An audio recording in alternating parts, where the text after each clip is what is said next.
pessoal, bom dia. Então, hoje a gente está com a Thailise, que vai falar um pouco sobre a asa central para a gente. Thailise, com você. Bom dia a todos, então. Obrigada, Val, Fabiano e ECT Operadora, pelo espaço para a gente poder falar um pouquinho dessa região para a equipe da CT Operadora. Gente, olha, qualquer pergunta que vocês tiverem, por favor, tá? Acho que podem colocar no chat. Aí, Val, eu te peço que se você for vendo alguma pergunta que é relevante para aquele momento, por favor, pode me interromper e perguntar, tá bom? Não me atrapalha de jeito nenhum. Tudo bem? Eu sigo aqui a minha linha, eu já tenho, enfim, vou seguindo a apresentação. O que eu fiz e preparei para amanhã de hoje foi assim: a gente ouve muito falar, né, da região da Rota da Seda, a gente ouve falar bastante, né, então, que são vários países que a gente conecta entre um e outro, e em vez de eu falar, por exemplo, solto, o que é o Uzbequistão, falar solto, assim, que eu quero dizer, com um grande foco no Uzbequistão, e depois a gente não sabe como alinhavar esses destinos, então eu pensei em colocar uma ordem lógica combinando os países da Ásia Central. E aí, ao longo da apresentação, eu vou falando sobre cada um deles, tá bom? E aí, no final, a gente pode abrir para as perguntas, enfim, o que for necessário. Como é uma região muito nova, é uma região que a gente sabe que não é todo mundo que está familiarizado, então, assim, eu tentei fazer uma apresentação que não fosse tão superficial, mas que falasse dos principais pontos logísticos, as principais cidades que a gente visita e quais são as atrações para que a gente possa, com muita segurança, falar desse destino para os nossos clientes. Então, vamos lá, né? A Rota da Seda, ou a Ásia Central, que realmente é uma outra Ásia. E eu queria chamar a atenção de vocês para essa nova abordagem da Ásia. Então, assim, é um outro enfoque do continente asiático.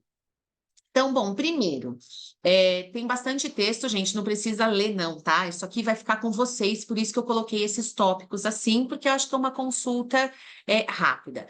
Então, nós estamos falando da região da Ásia Central, que é composta por 5 países. Então, são 5 países que são os famosos tãos, né? Então, quando eu começo a falar, geralmente as pessoas esquecem do primeiro, mas assim, Cazaquistão, Quirguistão, Tajiquistão, Turcomenistão e o Uzbequistão. Então, são 5 estãos, esses países, né, que foram cruzados por muitos conquistadores. Então, assim, a gente vai ouvir nomes de Alexandre o Grande, Gengis Khan, Amir Timur. Então, assim, todos eles foram grandes conquistadores e dominadores. Então, Gengis Khan talvez seja dessa região o que a gente mais está familiarizado, porque é uma parte da história que não chega até nós. Então, assim, nós não estudamos muito o que é a Ásia Central, o que foi dominação mongol. A gente ouviu falar de Gengis Khan, e Gengis Khan foi dos dominadores o que teve o maior território em extensão de todos esses conquistadores que eu mencionei aqui.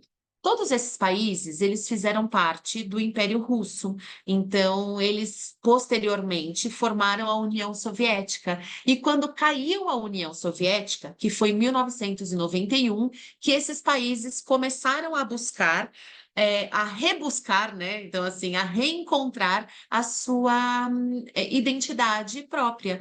Porque na época da União Soviética, eles foram meio que forçados a deixar religião, costumes, tiveram que deixar uma série de coisas para entrar nesse sistema. E aí, quando cai essa União Soviética, que cada um deles começa a reencontrar as suas origens. Então, o idioma comum a todos eles é o russo. Então, assim, se bem que hoje o inglês está sendo, eles estão substituindo o russo muito bem com o inglês. Então, hoje a língua internacional está passando a ser o inglês. Em muitos dos países onde a gente via anteriormente, é, por exemplo, as placas e as sinalizações, todas eram em cirílico. Agora a gente está vendo muitas dessas sinalizações já no idioma, no nosso, né, idioma, então, assim, nas nossas letras, né, letras latinas. E o que é mais interessante, que eu acho que é o apelo dessa região, que esses países, eles foram cruzados pela legendária Rota da Seda. Então, assim, muito se fala sobre Rota da Seda, mas aí eu vou explicar um pouquinho o que foi essa Rota da Seda, tá bom?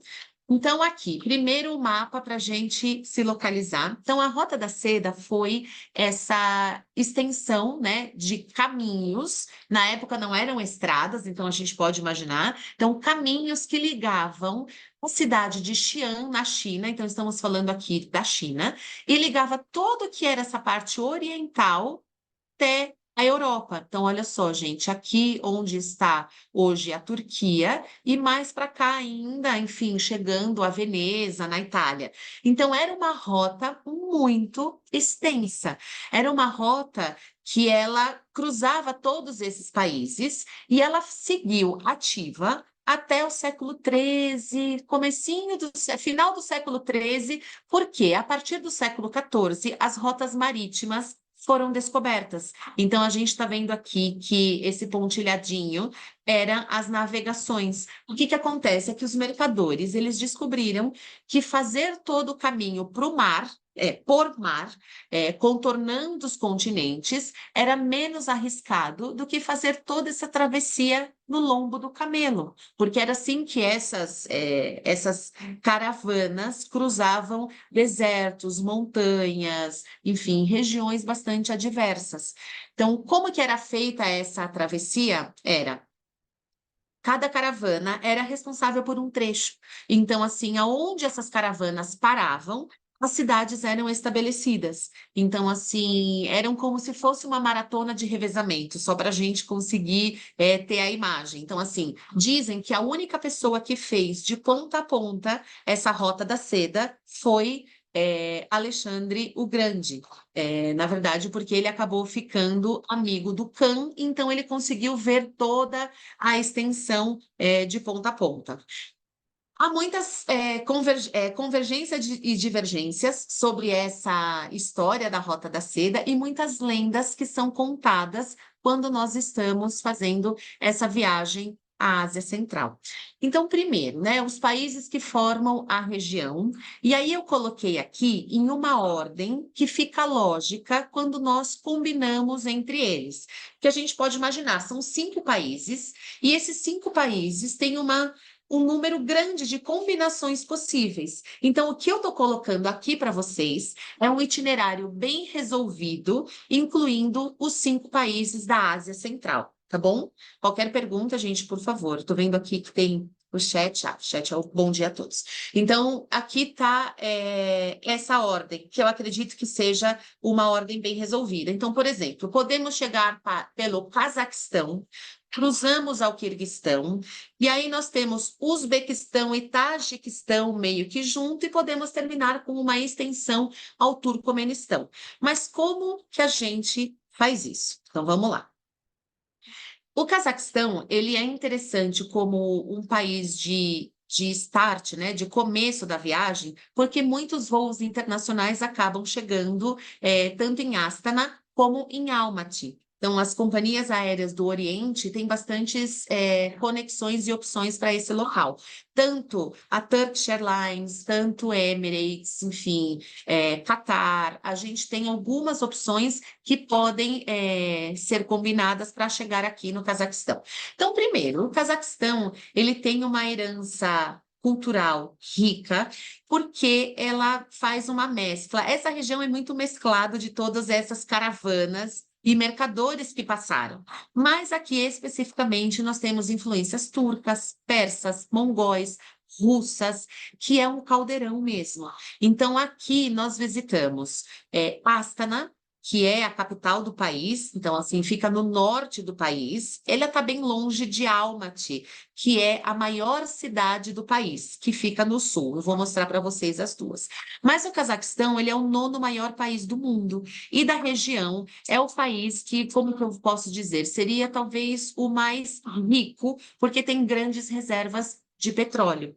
Então, Astana é essa cidade da foto que nós estamos vendo. Então, nós já temos aqui alguns arranha-céus que são mais modernos. Então, estamos vendo aqui muita iluminação, umas construções bastante novas. em contraponto com Almaty. Almaty fica no sul do Cazaquistão. Então, depois eu mostro no mapa para a gente se localizar. Mas Almaty, ela está no sul, bem próximo com a fronteira com o Quirguistão.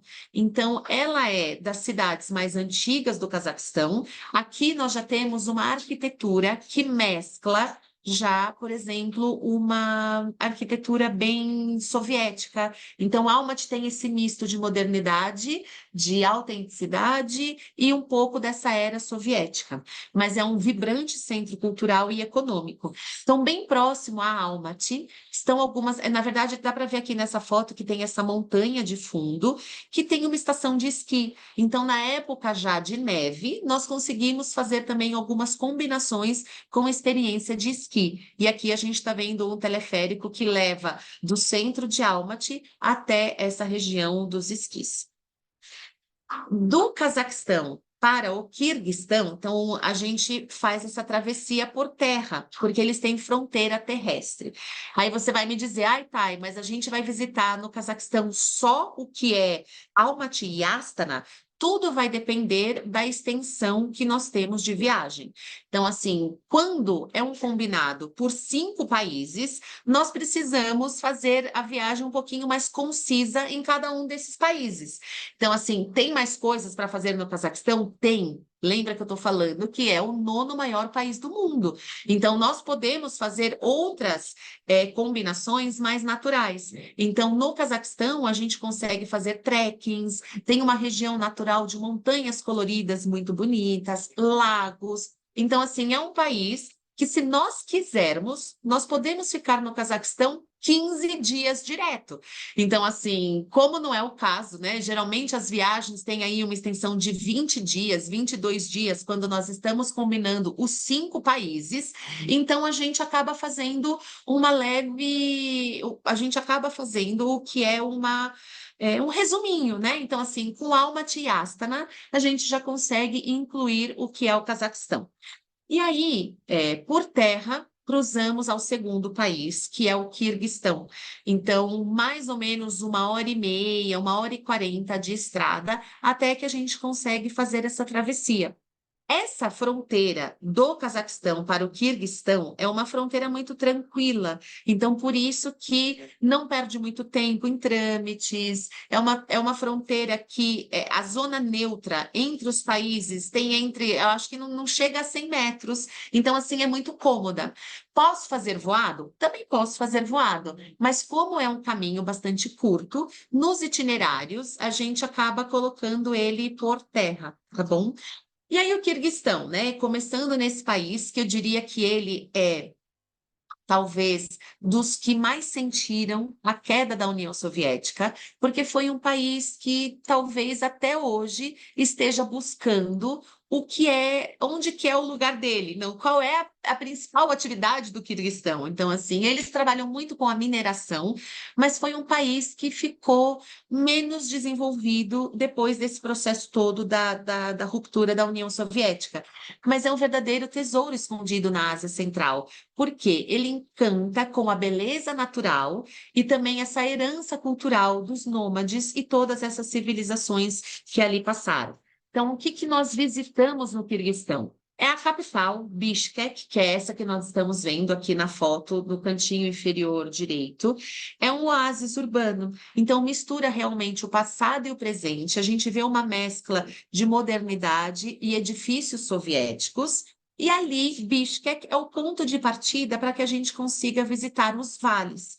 Então, o Quirguistão, ele está aninhado em cadeias montanhosas. Então, assim, 85% do território do Quirguistão é de montanhas. Então, o que que é visitado ali? A gente visita Bishkek, que é a capital, e alguns vales, que aí já é bem interiorzinho. Então, saindo de Bishkek, nós visitamos alguns vilarejos. Então, aqui a gente tem uma experiência que a gente consegue ver o que é uma iurta por dentro, só reforçando que iurta é esse tipo vamos dizer assim, um acampamento, né? Uma tenda nômade kirguiz.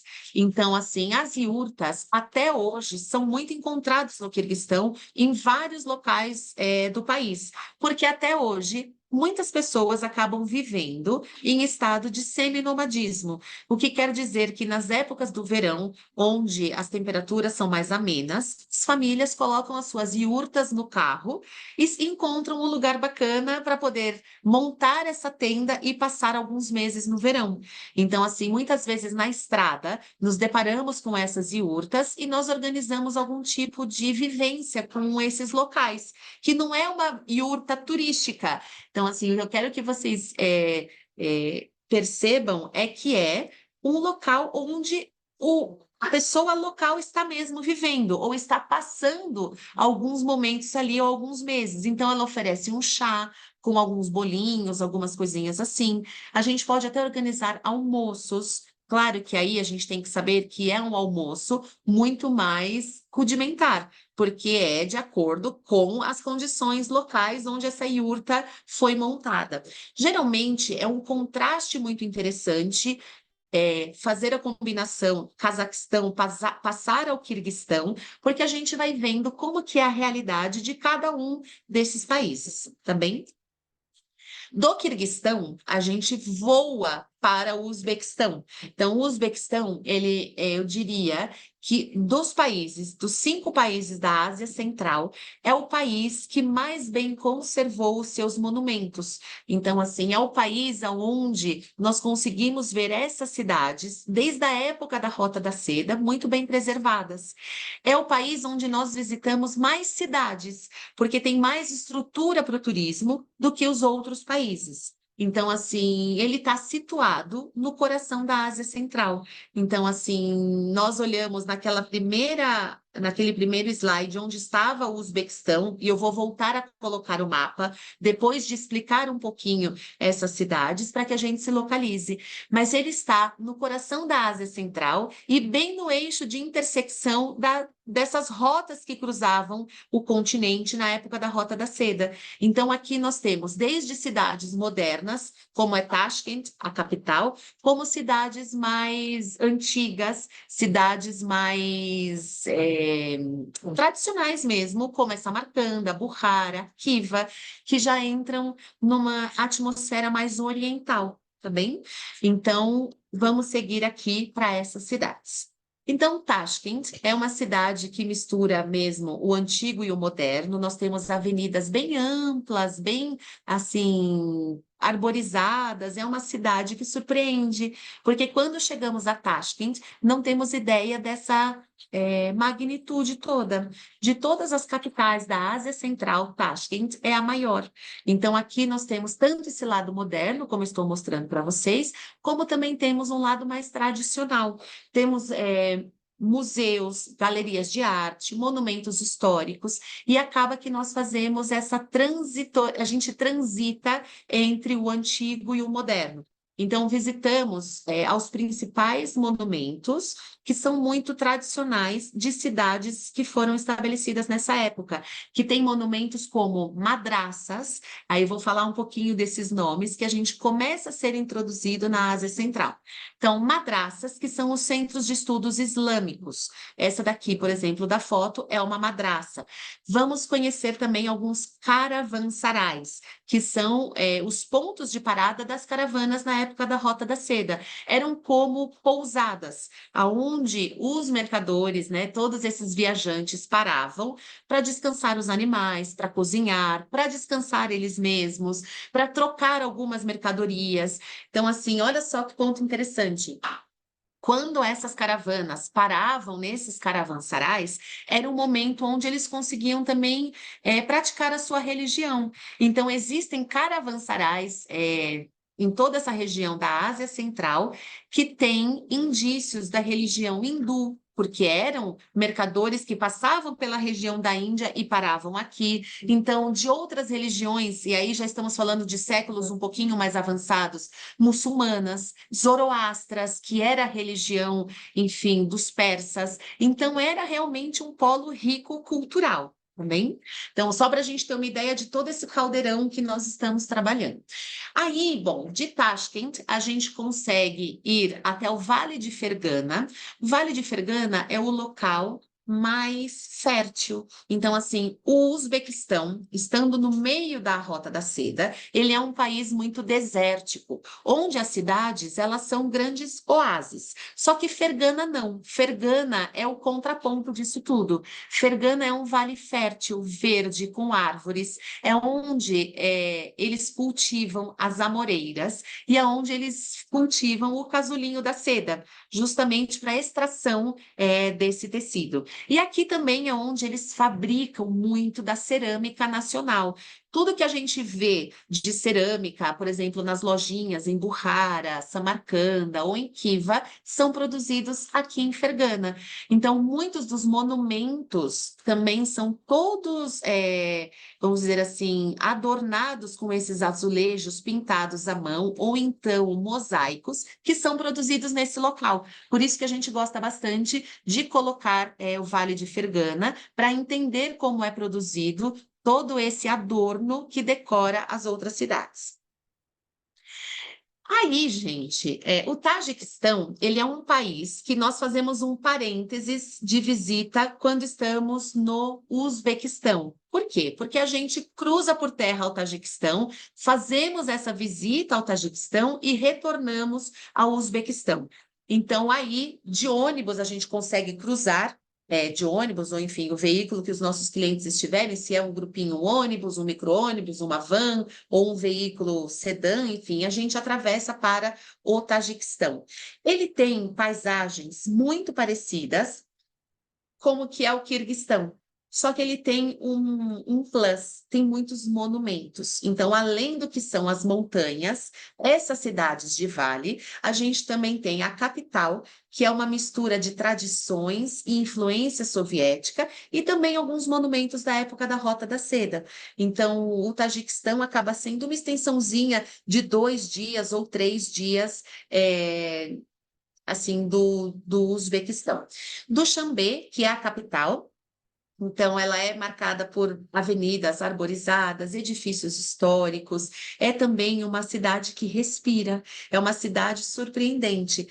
Para quem quer fazer uma combinação entre países um pouco mais reduzida, a gente pode terminar a viagem em Duxanbe, porque o aeroporto internacional de Duxanbe tem conexões para fora da Ásia Central. A Turkish Airlines, eu acho que é uma companhia de bastante destaque nessa região e bem presente em todos os países. Então, se nós tivermos, por exemplo, que fazer uma viagem mais curta, podemos fazer todo o Uzbequistão primeiro e terminar no Tajiquistão, indo embora de Duxanbe. Por que que eu estou colocando o Tajiquistão aqui no meio? Porque eu estou fazendo, lembra, aquele itinerário bem resolvido dos 5 países da Ásia Central. Então, passando por Duxanbe, nós retornamos ao Uzbequistão, entrando pela cidade de Samarcanda. Então, Samarcanda, que é, eu diria que das cidades legendárias da Rota da Seda, é uma das que reúne grande parte dessas lendas todas, desse tesouro, e ele reflete todo um esplendor do auge da Rota da Seda. Então, é uma cidade que remonta a milênios, e ela foi mencionada nas escrituras por vários exploradores que passaram por ela.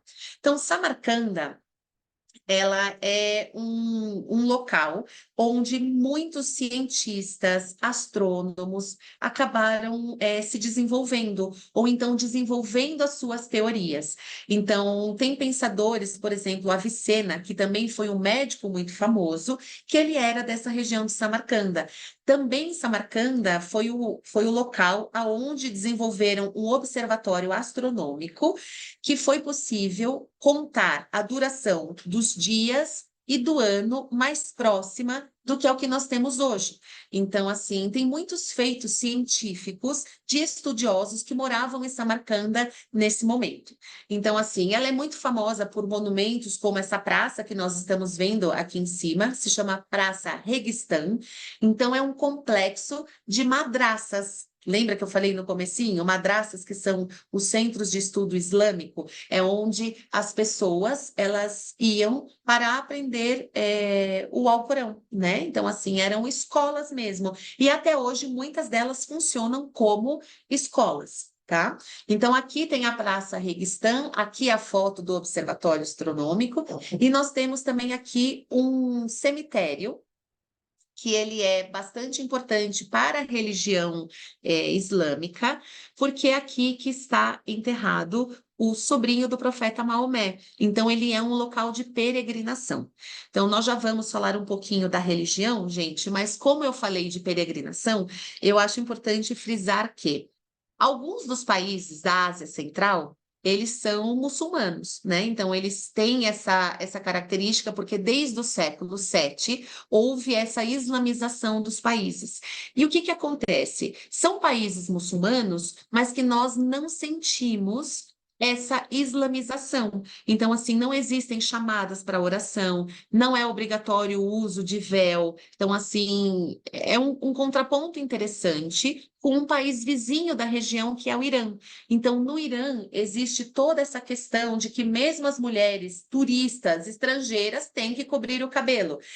Que no Uzbequistão, o Quirguistão, que também tem uma parte muçulmana, o Cazaquistão, que também tem uma parte muçulmana, aqui não existe essa obrigatoriedade. Então, assim, é um mundo totalmente à parte, tá bom, gente? É muito leve, é muito fluida essa questão da religião. Não é uma coisa que está constantemente nos colocando, nos expondo a ela. Não, a religião, ela é na verdade, um traço cultural e não uma determinação cultural muito importante ou relevante. As pessoas nascem muçulmanas porque são de famílias muçulmanas, mas muitos deles não são praticantes, tá bom? Estou falando de hoje em dia. E aí seguimos também, desde Samarcanda a Bukhara, então, ou Bukhara, como está escrito aqui, que é uma história que é uma cidade que também ela é dividida a sua visita em algumas partes. Nós temos toda a parte tradicional de Rota da Seda, né, que é essa localidade que reúne essas cúpulas azuis, os minaretes, as madraças, os caravansarais, mas também tem uma parte que está fora dessa tradição da Rota da Seda, que é essa fortaleza da época dos emires. Então, estamos falando aqui da época da realeza russa, antes da União Soviética. Então, assim, nós visitamos Bukhara tendo essa visão, né? Então, antes Rota da Seda e tudo que foi essa história milenar, e depois uma história anterior ao que foi o Império Russo, tá bom? Então, assim, é uma cidade que ela é todinha tradicional, então o oposto de Tashkent, o oposto de Dushanbe ou de algumas cidades do Cazaquistão, aqui em Bukhara, todos os edifícios são totalmente tradicionais, como nós estamos vendo aqui na foto. Ela é uma cidade tombada pela Unesco, e é uma cidade onde, quando o cliente pede um dia a mais ou quer ter um tempo livre na cidade, ela é a cidade perfeita para isso, porque ela não é tão grande como Tashkent, ela não é tão pequenininha como Kiva, mas ela tem todo esse encanto de cidade medieval, né? Então, aqui nós fazemos todo o city tour a pé, então, assim, andamos por todos esses monumentos no centrinho histórico a pé, fazemos também essas caminhadas noturnas para ver a iluminação de Bukhara depois que o sol se põe, e são cidades extremamente seguras, muito seguras mesmo. E aí, Kiva, já estamos falando praticamente dessa última cidade do Uzbequistão, é um museu ao céu aberto. Ela é uma cidade muito pequenininha. Um dia já seria suficiente para ver Kiva. E o que acontece é que muita gente menciona, então Kiva é tão pequenininha, posso tirar do itinerário? Então, assim, se nós tivermos limitação de dias, podemos tirar do itinerário. Até porque de Bukhara, Kiva, o traslado ele é grande parte das vezes terrestre, e é a cidade mais extensa, é a distância mais extensa entre pontos que a gente tem no Uzbequistão. Então, se o cliente for uma pessoa ou pessoas que não gostam de estar muito tempo no ônibus, que são mais sensíveis a esses deslocamentos, não é uma cidade que a gente orientaria a colocar. Por quê? Porque ela tem um deslocamento de 5 horas e meia ou até 6 horas de estrada. E essa estrada não tem muitos atrativos ao longo do caminho. Então, acaba sendo uma viagem cansativa. Existe um projeto de trem e também alguns momentos, assim, ao longo do ano, que podem haver voos entre Buhara e Kiva, mas, assim, não são voos confiáveis, por isso que a gente sempre coloca por terra, e aí acaba sendo realmente uma viagem mais extensa, tá bom? Eu acho que ela é muito importante que esteja, se nós estamos fazendo um itinerário mais extenso, mas é uma cidade que pode ser retirada do itinerário caso nós tenhamos essas condições que eu acabei falando para vocês agora.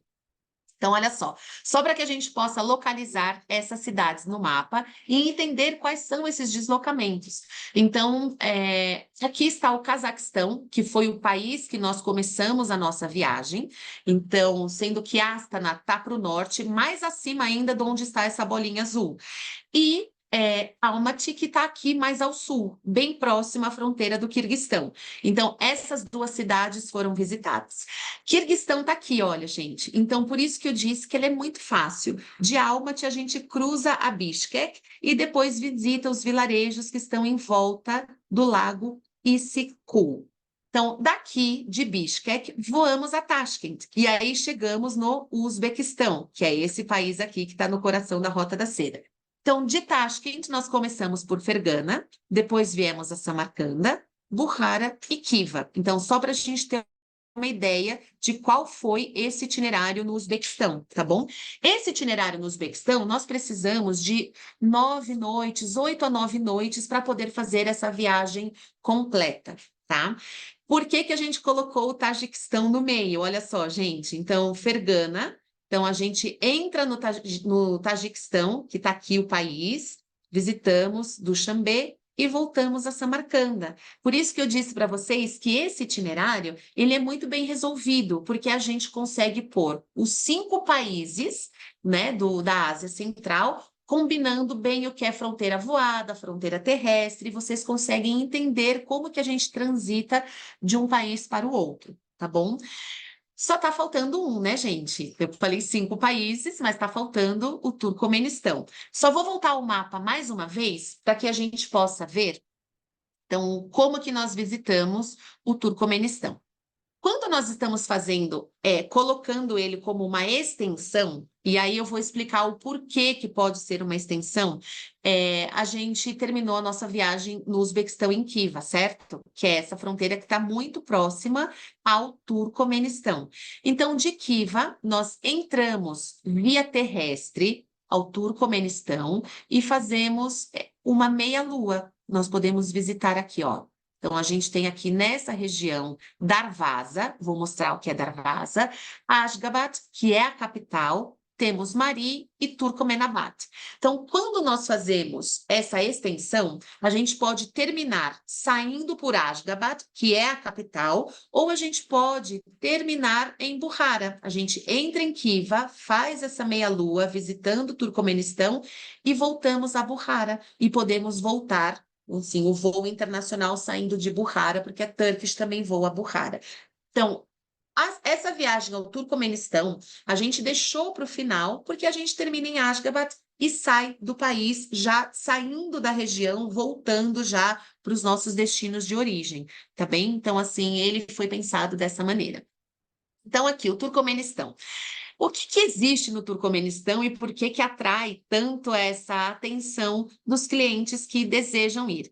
Eu acredito que quem vai ao Turcomenistão é porque tem uma curiosidade de entender como funciona um dos países mais fechados do mundo. Gente, o Turcomenistão, até pouco tempo, ele era comparado a uma Coreia do Norte da Ásia Central. Então, assim, ele é bem conhecido pela riqueza em recurso natural, particularmente o gás. Nós estamos vendo aqui, olha, a cratera de Darvaza, que é essa cratera que na época soviética, os soviéticos mesmo, estavam escavando essa região de Darvaza porque não se sabe ao certo o que eles iam fazer aqui nessa região. Mas eles começaram a escavar e se deram conta de que saía esse gás. E eles atearam fogo, justamente para consumir esse gás e continuar as escavações. Só que, gente, isso está pegando fogo desde essa era soviética. Então, não apaga nunca. É uma fonte de gás natural.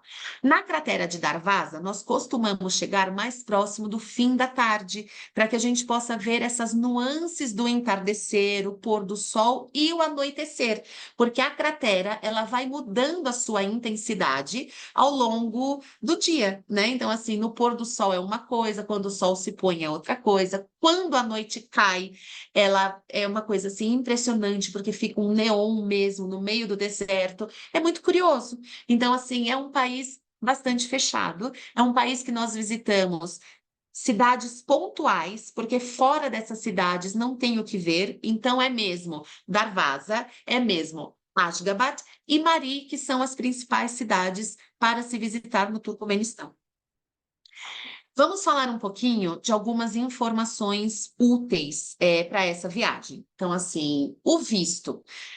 Nós precisamos de visto para 3 países na Ásia Central. Então, assim, Tajiquistão e o Quirguistão é um e-Visa. Então, assim, tem um site onde a gente consegue tramitar isso muito fácil. A gente nem considera muito visto porque é muito fácil de conseguir.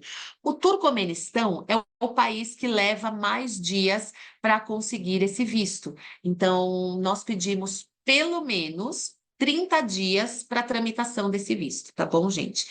Dolores pode fazer todo esse trâmite. Então, assim, tudo que vocês precisarem de visto, eles podem fazer para vocês, para os clientes, ou eles mesmos podem orientar como se faz. Aí fica a critério de como vocês preferem para visitar. Clima, gente, sempre são as entre-estações. Aqui está escrito maio, mas a gente pode mencionar tanto o outono quanto a primavera. Por quê? No verão, que são os meses de julho, agosto, a temperatura pode ser muito forte em alguns países. Então, assim, é muito complexo falar em melhor época para visitar, porque nós estamos falando em uma região composta por 5 países, tá? Mas, assim, tendo em consideração que o Uzbequistão é o país central, é o que vai conectar todos os outros países ali em volta dele, ele seria como vai a atração principal da Ásia Central. Vamos nos focar nas regras e exceções do Uzbequistão, tá bom? Então, assim, no Uzbequistão, o verão, julho e agosto, são os meses com a temperatura mais elevada. E, gente, pode ficar muito calor, 48 graus, assim, é bastante quente. Mas é uma sensação mais seca, o que ajuda a suportar.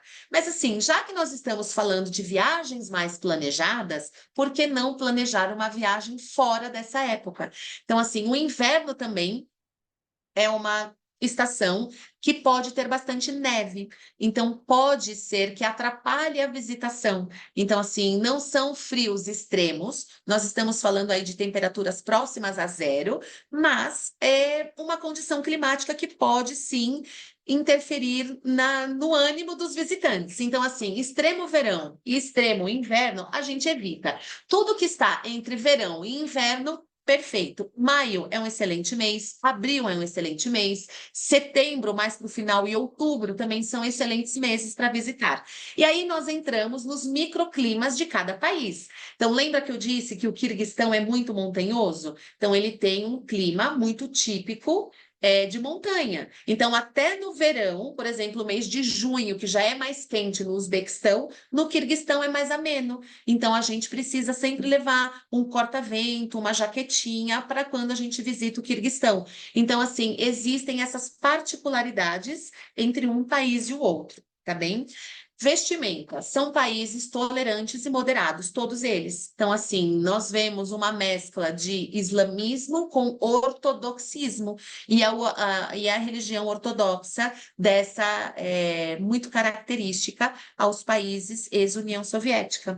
Então, assim, nós temos essas duas religiões que coexistem em muitos deles. A moeda.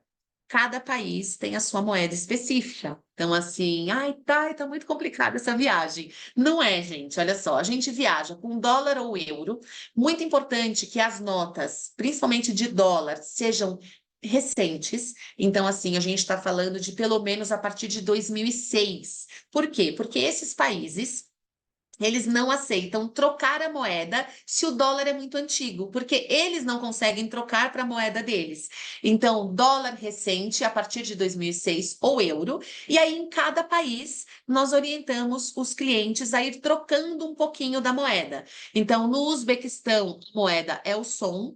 E aí as conversões, gente, são muito diferentes de um país para o outro.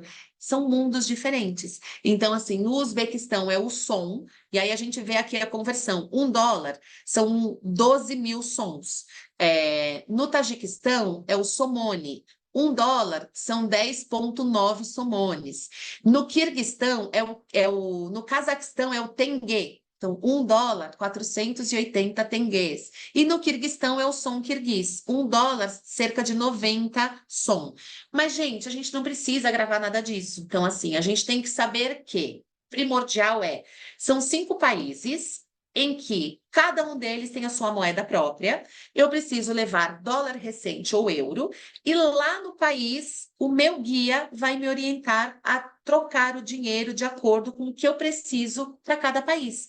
Então, assim, eu não preciso trocar muito dinheiro, porque a gente sempre coloca nos tours, sempre tem o café da manhã, e a gente coloca a opção para pensão completa, porque assim, em algumas cidades nós temos essa liberdade de ter opções gastronômicas, como é o caso de Tashkent, Almaty, Astana, principalmente as capitais. Quando a gente sai das capitais, a gente não tem tanta oferta, mas a gente pode, por exemplo, ter um almoço incluído durante as visitas para adiantar, né, todo esse processo das visitas e deixar o jantar livre. Porque onde quer que nós estejamos, a gente encontra restaurantinhos charmosos. Então, Bukhara, Samarcanda, a própria Kiva. E, como eu disse, são cidades muito seguras para a gente sair e jantar.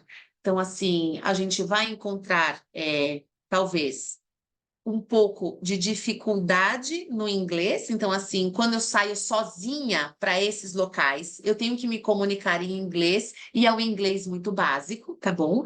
Mas, assim, a gente sempre tem os guias à disposição. Então, lembra que eu disse que dá para fazer uma caminhada noturna em Bukhara? O guia sempre acompanha. Então, ele sai para andar com os clientes. Então, se precisar de uma ajuda do guia nos bazares, ele ajuda. Mas a gente, assim, para comprar, a gente sempre se vira. Então, nunca é um problema a questão das compras, tá bom? Eu queria abrir para perguntas, porque eu acho que pode ser que tenham algumas perguntas aí que vocês gostariam de fazer, algum detalhe que talvez eu tenha me esquecido, mas que seja importante ressaltar. Então, Val, eu acho que a gente podia abrir aqui. Alice, tem duas É, perguntas no chat. tá, vamos lá. Uma é o que se compra com dólar em relação ao som. Tá. Olha só, gente, água, café. Vamos primeiro. A gente compra talvez 2 garrafas de água dessas grandes.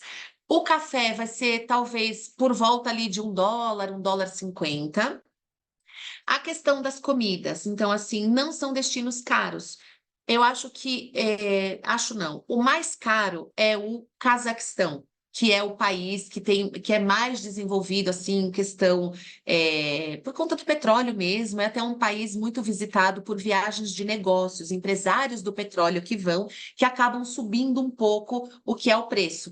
Mas, por exemplo, um almoço no Uzbequistão, no Quirguistão, fica em torno dos 10, 12 dólares. Um jantar, se a gente colocar um vinho, alguma coisa assim, ele sobe um pouquinho mais, para uns 20, mas tem opções até mais baratas. Então, o custo de vida local não é alto. Então, assim, são cidades. E nem todas elas são cidades que estimulam o consumismo. Por exemplo, o Turcomenistão, o Quirguistão, a gente passa sempre para souvenirs. vamos lembrar que não são países capitalistas, não são países que estimulam o consumismo. Então, assim, alguns lugares a gente visita mercados, e o que que a gente vai comprar no mercado? Frutos secos, vamos comprar alguma coisa local de comer, ou então uma cerâmica, uma pashmina de seda, alguma coisa assim, né, que é muito típica desse local. Mas não é, por exemplo, uma Turquia, que é onde você sai, são lojas estimulando o consumismo. Não é, gente, tá? Então é outro destino. Eu vi que tem outra pergunta, falando aqui, cartão de crédito, se não são aceitos. Eles são aceitos, principalmente nas capitais, nessas cidades mais conhecidas como Bukhara, Samarcanda, até mesmo nas lojinhas, eles têm o cartão de crédito, então pode usar o cartão de crédito. Sempre é bom ter um pouco de dinheiro local, porque tem algumas províncias que não vão aceitar, tá bom? Mas assim, a gente pode fazer uma viagem com cartão de crédito e pouquinho de dólar só para esse dinheiro picado, um café. Ah, eu vi aqui um doce típico, eu quero comprar, e aí na lojinha de doce não vai ter o cartão de crédito, sabe? Vai funcionar com dinheiro, então mais por esse tema. As comidas das regiões são muito temperadas e apimentadas? Gente, não. Não tem nada a ver com a comida indiana, tá? Então, assim, é muito mais uma comida simples, com uma influência mais, assim, russa, soviética, do que outra coisa. Então, assim, são comidas, ensopados de carne, são filés de peixe grelhados, ou então um frango grelhado, são aquelas pastinhas. Então, as entradas num almoço ou um jantar nessa região, são muito fartas, daquelas de ter verduras, legumes, o baba ganoush, o hummus. Então, tem uma influência otomana também bastante grande. Lembra que são muitas influências. Então, e é também uma comida que, como são vilarejos nômades, que saíram dos nômades, eles precisam ter uma praticidade na elaboração dessa comida. Então, não são comidas muito elaboradas, e a gente sempre tenta fazer uma mescla de refeições um pouco tradicionais, como é o caso do plov. O plov é como se fosse uma paella dessa região aqui. Então, que entra, por exemplo, verduras, legumes, o arroz, carne, tudo misturadinho, como se fosse mesmo um arroz carreteiro, como se fosse o arroz carreteiro da Ásia Central. Então, os pães, tem o pão típico de cada região, mas assim, não é uma comida difícil de gostar, até porque não tem muitas especiarias, não tem pimenta. O máximo que eles colocam é um cominho à parte, se a pessoa quiser acrescentar, né, na sua comida. Mas assim, é super tranquila mesmo para passar. E a gente sempre tenta fazer essa mescla do que é tradicional com o que é internacional. Então, sempre, enfim, nos hotéis a gente vai ter a opção de uma comida mais internacional, macarrão, enfim, uma pasta, os legumes, um purê de batatas. Então, sempre tem alguma coisa que é mais fácil de gostar. Elise, eu queria fazer Sim, algumas perguntas em relação à logística do itinerário. Sobre ok. hotelaria, qual é o nível de hotelaria, se a gente encontra bons hotéis ou não, se tem guia em Uhum, português, se é só privativo, se a uhum. gente conseguiria algum tour mais assim regular para mais acessível, se é muito caro, mais nesse sentido aí da Então logística. vamos lá. Primeira pergunta. Como que é a questão da hotelaria? Gente, olha a foto de Kiva. Então, assim, dá para ver que saindo das capitais, nós não temos uma oferta hoteleira 5 estrelas. Então, assim, muitos dos locais nem têm classificação por estrela. Nós classificamos de acordo com padrões internacionais, mas não é uma classificação do país. Então, Tashkent, Samarcanda, Almaty, Astana, Bishkek, Dushanbe, que são essas capitais, a gente tem hotelaria 5 estrelas. Mas aí, saindo de lá, a gente hospeda em hotéis boutique, são hotéis muito bons, muito cômodos, bastante confortáveis, limpos, não preciso nem falar sobre isso, mas assim, que não tem o luxo. Gente, o luxo dessa região é estar aqui, é descobrir essa história, é desvendar essas lendas da Rota da Seda. São algumas experiências que a gente coloca de apresentações musicais e tudo mais.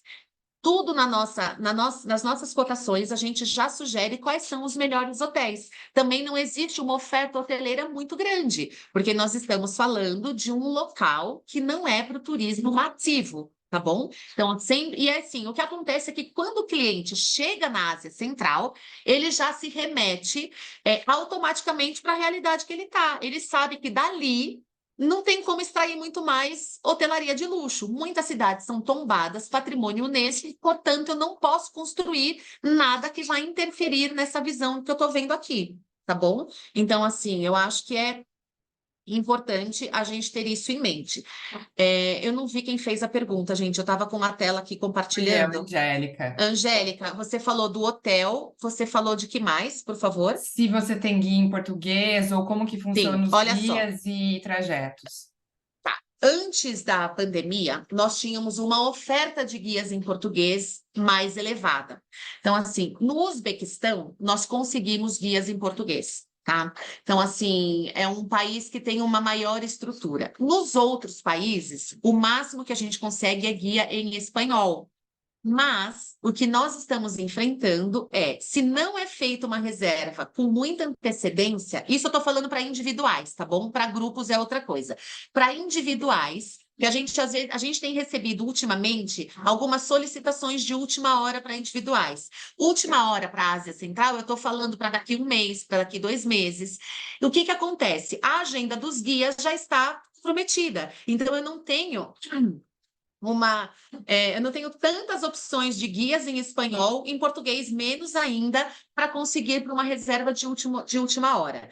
Grupos, como os grupos são reservados com uma antecedência, a gente consegue reservar os guias no Uzbequistão em português e nos outros países em espanhol. Tem país que é muito difícil até em espanhol, gente. Então, assim, Tajiquistão é difícil, Turcomenistão tem 2 guias em espanhol, então vocês podem imaginar como eles são requisitados. Então, assim, é uma região que essa estrutura ficou um pouco mais deficitária depois da pandemia.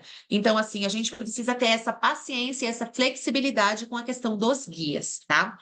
Nós temos, aí você perguntou também, Angélica, se tem só privativos ou se temos regulares. Nós temos saídas regulares também. Nós já temos até uma agenda dessas saídas regulares, caso você tenha um passageiro viajando sozinho. Então, assim, eu posso falar, por exemplo, para ter uma ideia, esses 5 países, 21 ou 22 dias de viagem, um preço neto operador para fazer tudo isso seria por volta dos US$ 5.000. Para uma pessoa. Se vai para 2 pessoas, esse custo já dilui. Se são 3, 4 pessoas, já dilui. E uma saída regular, gente, a gente está falando de um neto de, sei lá, US$ 800, US$ 900 por pessoa, num grupo que vai no máximo 20 pessoas. Tá? Então, para a gente ter uma ideia do que são esses custos.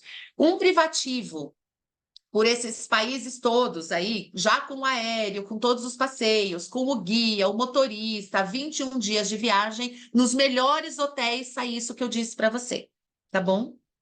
Isso eu ia te perguntar também sobre a quantidade de dias. Então, se a gente for fazer os 5, exatamente como você sugeriu, é entre 20 e 25 dias, mais ou menos, é isso? 20 e 22 dias, isso, Tá. lá no local, né? Porque aí a gente vai distribuindo 3, 4 dias no Cazaquistão, aí nós já temos esses itinerários, tá? Porque assim, esses tours combinados de 5 dias são muito pontuais. Poucas pessoas têm os 25 dias para estar só na Ásia Central. Nós recebemos muitas solicitações, e aí é o que eu disse, aí tem muitas possibilidades. Então, nós recebemos solicitações, por exemplo, Thay, Uzbequistão, Cazaquistão, Quirguistão. Ali eu consigo resolver em 15, entendeu? Eu quero só um Uzbequistão, Turcomenistão. 12 dias é o suficiente. Então, depende da combinação. O que eu queria dar para vocês é uma abrangência de todos esses países. Então, assim, o que eles podem oferecer, porque quando entrar uma solicitação para vocês, por exemplo, tem um cliente que quer para a Rota da Seda, mas ele não gosta, fronteiras terrestres, ele gosta mais de modernidade, lojinhas. Eu não vou por ele no Turcomenistão, vai frustrar ele no Turcomenistão. Talvez eu não coloque nem no Quirguistão, porque é um país muito mais rural do que urbano. Então a gente tenta entender. Eu sei que nem sempre a venda é assim consultiva, mas para isso nós temos uns itinerários clássicos. que aí vai combinando 2 ou 3 países, não precisa fazer a combinação dos 5, já é uma boa amostra do que é a Ásia Central, mas com um número reduzido de dias, tá bom? Então, assim, a gente pode ir tanto para o privado quanto para um regular, a gente pode fazer uma mescla. Ai, tá, meu cliente gostaria de ir, mas assim, no Uzbequistão, que tem mais datas de saídas garantidas, a gente vai no regular. E aí depois ele quer uma extensão privativa ao Cazaquistão, ou uma extensão privativa ao Cazaquistão e Quirguistão. E a gente pode ir combinando dessa forma. E uma última pergunta só para finalizar da minha parte. Mulheres Imagina. viajando sozinhas, seguro e dá para fazer tanto no privativo assim, quanto colocar uma mulher sozinha num grupo regular, tranquilo. Totalmente, totalmente tranquilo. Gente, extremamente seguro.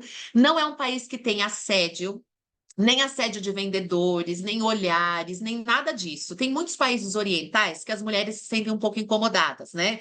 Ai, no Egito chama muita atenção, ai, não sei o quê. Mas nessa região não é assim. Nessa região é um respeito absoluto, tipo, ninguém nem te olha. As pessoas interagem com você, mas mais numa inocência. Você tá, por exemplo, num bazar, chega uma senhora que vem lá, dá um sorrisinho, tem os dentinhos de ouro, e aí ela chega e te oferece uma romã. E aí você fala, ai, não, não quero comprar, ela não tá te vendendo, ela está te dando a romã. Então, assim, eles chegam para tirar foto, mas nessa de talvez de curiosidade, quem é essa pessoa, né? Não são países que recebem hordas e hordas de turismo. Então, é uma abordagem completamente diferente. Num bazar, por exemplo, nessas cidades, a gente não precisa ficar barganhando o preço. Então, não é a mesma coisa que outros países orientais. Então, é o preço que é o preço. Pode baixar um pouquinho? Pode, mas não é reduzir 50% do preço da mercadoria como são os outros países. É uma coisa muito mais artesanal, é uma coisa muito mais, como que eu digo assim, mais seleta, sabe? Então, assim, não é naquele mesmo balaio dos países orientais. Muito obrigada. Imagina, obrigada a você pelas perguntas.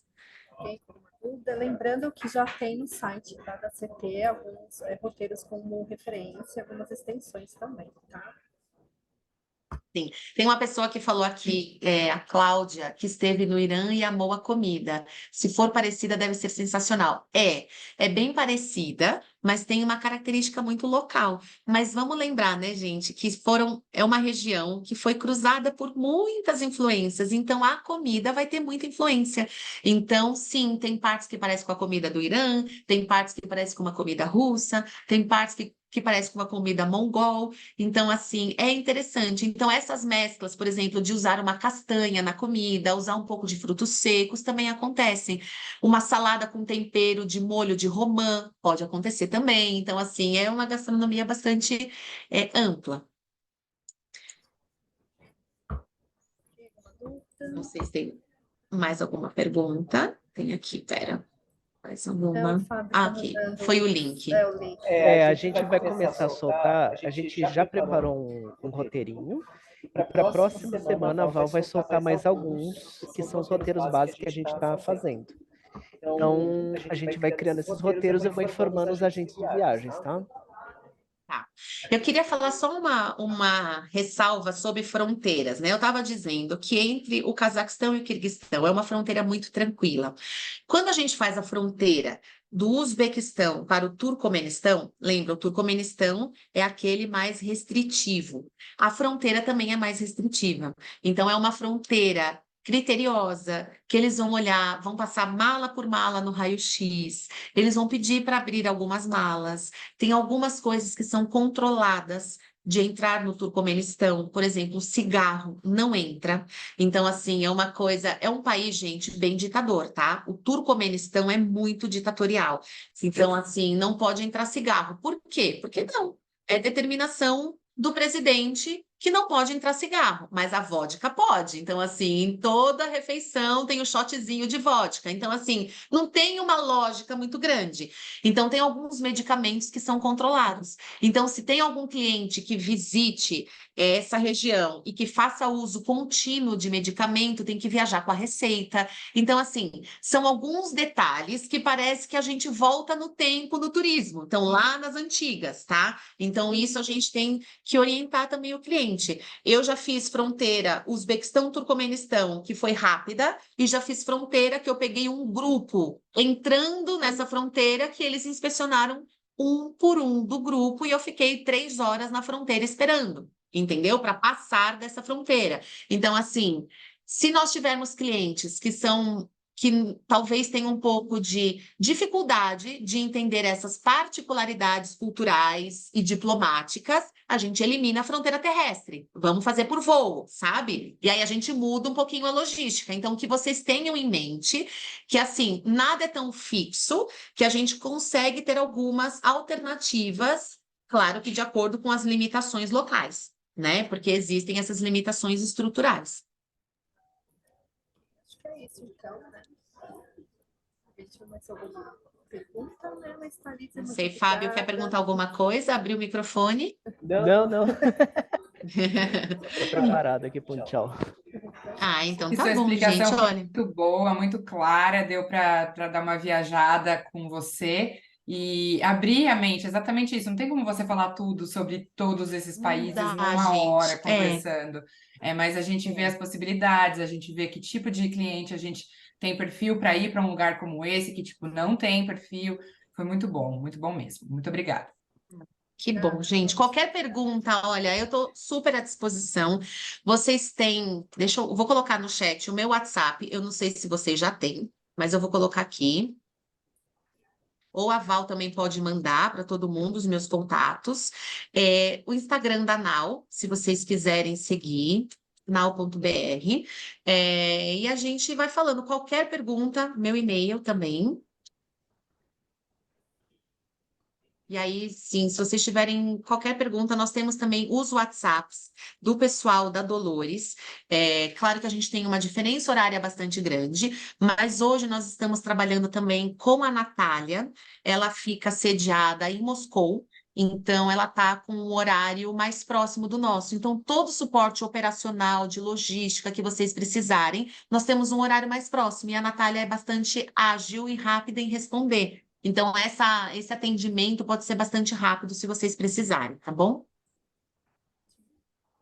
Obrigada, Thalita. Obrigada, Jéssica. Obrigada, Obrigada. pessoal. Vocês, gente, um beijo e bom dia para vocês. Brigadão, foi ótimo. Obrigadão. Obrigado a todo mundo Bom ver presente, algumas pessoas conhecidas, eu estou vendo aqui, né? A Ellen, o Fábio, estou vendo o nome da Karen ali.